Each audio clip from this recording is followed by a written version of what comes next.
Okay, so the first thing we want to do is examine our meat and make sure that we have the right cut that we want to carve.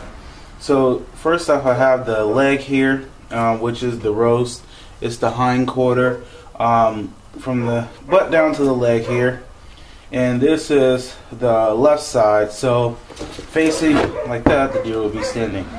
So right now I'm going to go ahead and start carving off my meat into bigger roast and muscle quarters, so that way I can go ahead and carve them up. So first off, you're going to always sharpen your knife, okay? Always sharpen your knife. I'm ready to go ahead and start carving this off. And what I'm going to do is isolate the muscles into different cuts. So I'm going to start from the leg down here, the very bottom. Alright, now I can find where that's at. And I'm just cutting along where the muscles separate.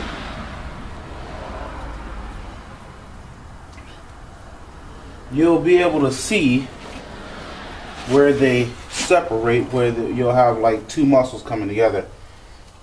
So find that vein there. Alright, there it is. And you just get your knife in there and cut as you go along, relieving the muscle. And try not to rip it too much, because that will mess up your roast. Okay, now I'll show you here. I just cut it along the muscle, and as you can see, when you pull it back, the muscles are separating. I'm not cutting the actual roast itself. I'm just relieving the sinew that's connecting the muscles together. So thereby, I separate my roast. So as you can see, I'll go ahead and turn it around that way. So as this peels back, I'll just make my relief cuts as it comes along.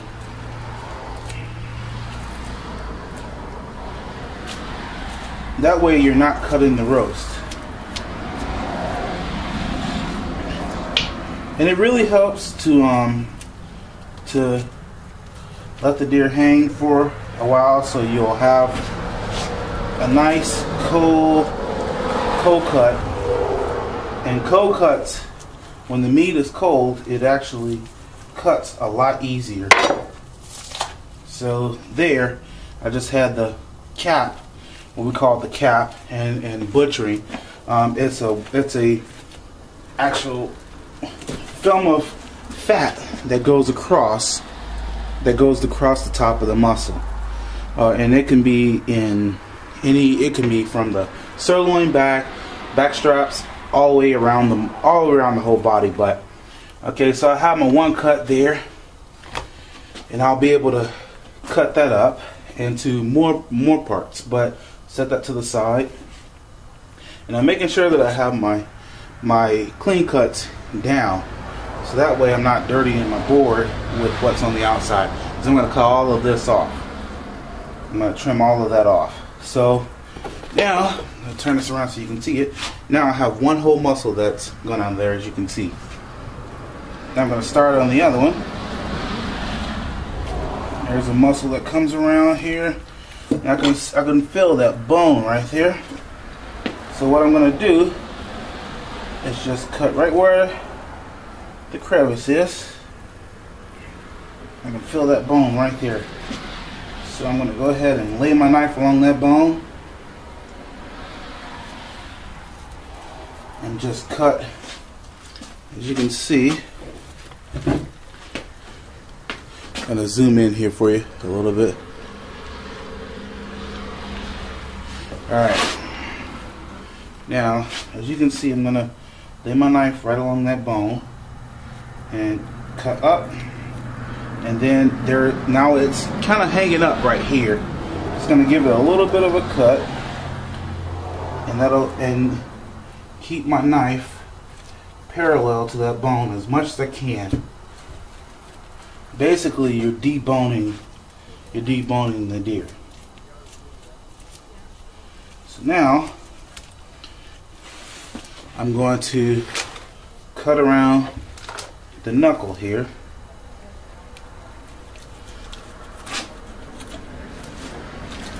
Here's the knuckle. Here's the knuckle right here. So I'm going to go ahead and cut around that. And there's the knee right there, the knee joint. So you basically just keep cutting. I'll give you a little bit more of a view. Alright. Just keep cutting along the bone, cutting it out, and the muscles will come apart.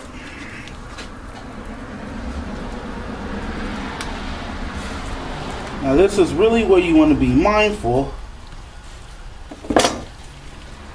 of where your knife is at all times, so you don't get injured.